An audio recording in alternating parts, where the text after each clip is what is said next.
J'étais à Montreuil et voilà ce que j'en ai retenu. J'y étais pour la première fois jeudi. En fait, avec les nouveaux rythmes, on bosse pas le jeudi après-midi. Du coup, j'ai dit à ma collègue, ça te dirait d'aller au salon de la littérature de jeunesse de Montreuil? Et elle m'a dit ouais. Donc c'était parti. Je voulais y aller l'année dernière et en fait, c'est le jour où on a signé les papiers pour la maison. On a été faire un grand tour parce que les notaires se trouvaient juste à côté de la Tour Eiffel. Et au bout de 4 heures de marche, en fait, j'avais envie de tout sauf d'aller jusqu'à Montreuil, de faire les 3/4 de la ligne 9 et d'aller voir plein de gens parce qu'on était samedi après-midi. Donc le jeudi, on a récupéré un max d'affiches pour la classe, je vais vous les montrer. Il y en a certaines que je vais garder pour moi, genre celle de l'école des loisirs de Max et les Maxi Monstres. Elle finira encadrée dans ma bibliothèque, je pense.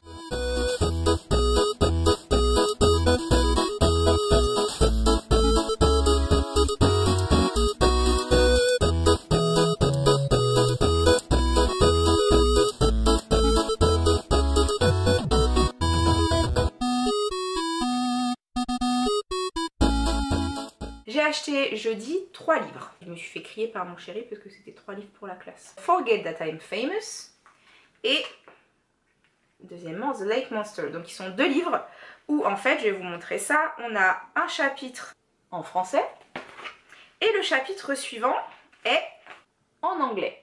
On a des petits astérisques pour les mots qui sont difficiles mais ils ne sont pas traduits en français.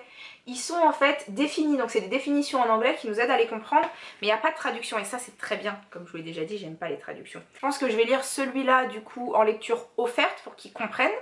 Il y a aussi la version audio pour les profs qui n'ont pas un bon accent en anglais ou qui se sentiraient pas trop de leur lire. Et en fait pour mettre dans la bibliothèque de classe, j'ai choisi la version qui est un petit peu moins difficile, donc qui est de Philou et Pixie, The School Picture. Donc en fait c'est la même chose que Oups et Oulala, mais en plus grand.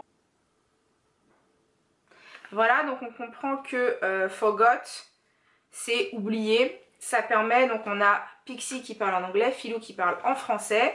Et c'est une petite histoire très sympathique sur la photo de classe. Et c'est tout pour jeudi. J'ai été super sage. Donc samedi, j'y suis allée avec ma nièce, comme vous avez pu voir dans le vlog. Et j'ai fait la queue pour la dédicace de Victor Dixon. Pendant 2h30. Ça va, elle a emmené le premier tome des filles au chocolat, donc du coup elle s'est mise à le lire. Mais 2h30 c'est assez compliqué. J'ai fini par avoir ma petite dédicace avec un marque-tapage dédicacé aussi. Quand il a vu mon exemplaire, il m'a dit le 1, il a été lu. Ouais, je l'ai passé à ma soeur, je l'ai passé à mon frère, je l'ai emmené dans le train sans protection. Oui, ça se voit qu'il a vécu.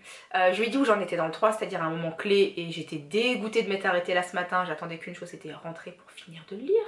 On a discuté de mes personnages préférés. Il m'a dit qu'il y aurait un Origins pour les filles et un tome 4. Si j'avais su, j'aurais pas lu le 3 tout de suite, histoire d'avoir moins de temps entre le 3 et le 4. Bon, maintenant il est commencé, il est quasiment terminé, tant pis.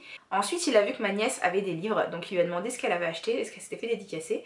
Il a commenté, il l'a aidé à les ranger. Enfin franchement c'est vraiment quelqu'un de très gentil. Et du coup je regrette pas d'avoir fait 2 heures d'attente pour le voir. J'aurais juste dû emmener Phobos 3 et pas 1, histoire de le terminer, parce que je pense que j'aurais limite pu le terminer dans la file d'attente. Et puis après, ma nièce avait mal aux jambes, froid, faim, donc on est parti. J'ai pas pu faire les autres stands, mais ils avaient déjà fait le jeudi. Et puis les livres que je voulais acheter, j'ai envie de dire, ils sont aussi en librairie, donc c'est pas trop grave.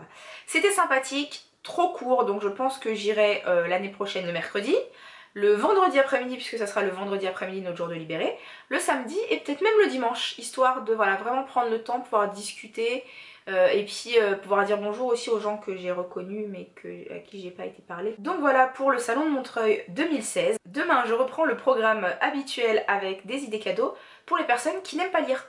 Ça c'est du challenge. Et vous avez acheté quoi à Montreuil? N'hésitez pas à me le dire en commentaire. À demain!